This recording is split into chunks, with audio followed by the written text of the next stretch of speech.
It's therapy here, exposure therapy session. I'm not even sure, but it continues. And today we're going to speak about the body's alarm system: fight, flight, freeze, and fawn, or to those who don't go for the four F's, appease. And it's often used by women or beta males.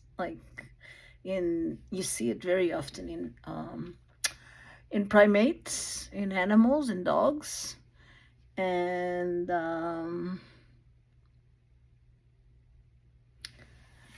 this is going to be related to the body, mind body connection. So we've been wandering so far through the mind, the id's cravings, the ego's compromises, the superego's judgments, but there's another system at play, one that doesn't speak in words or symbols. It speaks in sensations, in surges of energy, in the sudden urge to run, or the strange feeling of being frozen in place. Fight. I'm talking, of course, about the body's ancient alarm system. Fight, flight, or freeze, and it could be as old as 300,000 years. We've been around for a long time.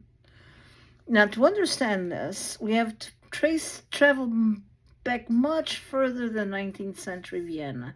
We have to go back to the savannah, to the dawn of humanity, those 300,000 years. Picture our distant ancestor. We won't give him or her a name. Peacefully picking berries. So it's going to be a she. Men went out hunting. She's relaxed, digesting, resting and digesting, maybe humming a little tune. Suddenly the grass rustles. A pair of eyes glint in the shadows. It's a tiger, a saber-toothed tiger. In that fraction of a second, before our lady can even think the word tiger, her body has already made a life or death decision. This is the autonomic nervous system in action, automatic, lightning fast, completely beyond conscious control. Here's what happened between the scenes. Behind the scenes. Deep in the brainstem, a tiny almond-shaped cluster of neurons called the amygdala acts as the body's smoke detector. Now we have two, one on the left side and one on the right side, and they both are a little different. It's scanning every second of every day for threats. When it spots the tiger or any potential danger, it hits the alarm. It sends an urgent signal to the hypothalamus, which activates the sympathetic nervous system or accelerator pedal. Now it's a sympathetic system. In an instant, a cascade of stress hormones floods the body, adrenaline and cortisol. The heart races, pumping blood to the big muscles. Breathing quickens, flooding the blood and oxygen. Pupils dilate for better vision. Digestion, immune function, even higher ordered thinking. All non-essential systems for surviving a tiger attack get temporarily shut down. The body is now a weapon, primed for one thing only: action. This is the fight or flight response. The lovely lady, going out about their berries, either spins around to battle the tiger with her spear, which she wouldn't have had. This would have been a man. Or she turns around and sprints to the nearest tree. Both are active, energy expansive, expanding responses. Both have a clear goal: survive now and think later. There's a third option, one that's often overlooked. What if the tiger is too close? What if there's nowhere to run? What if she's pregnant? What if she knows with absolute certainty that she cannot win and cannot escape? In that case, the body may slam in a different set of brakes. This is the freeze response, governed by the oldest part of the nervous system, the dorsal vagal complex. It's the play dead instinct. The heart rate plummets. The body goes limp. Endorphins flood the system, numbing pain and fear. It's a state of collapse, of dissociation. And ironically, it's also a survival strategy. Playing dead, playing possum. Tigers, like many predators, are triggered by movement. If you don't move, if you don't fight, if you don't run, maybe, just maybe, the tiger will lose interest and wander away.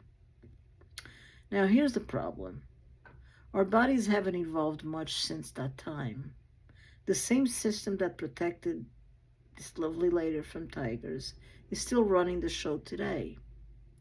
But our tigers have changed. Oh, have they changed? The threat isn't a predator in the grass anymore, not in the Western world. There are still people getting killed by tigers. In India, for example, where actually much many more are killed by elephants. You can't fight. So the threat isn't a predator in the grass anymore. It's a critical email from your boss. It's a fight with your spouse. It's the trauma of childhood neglect that lives on in your nerve endings.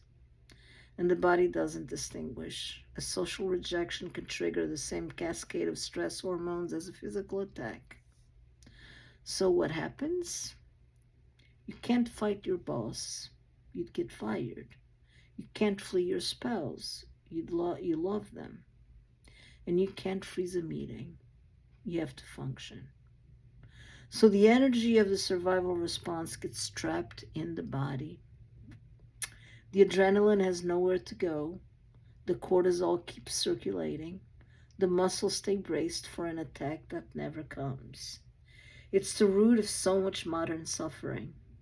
Anxiety disorders, chronic pain, autoimmune conditions, that vague sense of being stuck or on edge for no apparent reason.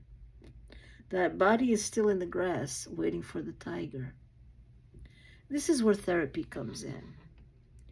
A huge part of the work is helping clients recognize when this ancient system has been activated. It's teaching them to differentiate between a real threat and a remembered one, or an imagined one. It's giving them tools, breath, movement, grounding, to let the nervous system know the tiger is gone. You are safe now. You can come back. Because until the body believes it's safe, all the talking in the world can only go so far. Now, some wise person said that we have primordial ancient bodies. We're living with medieval institutions, and we are dealing with modern technology.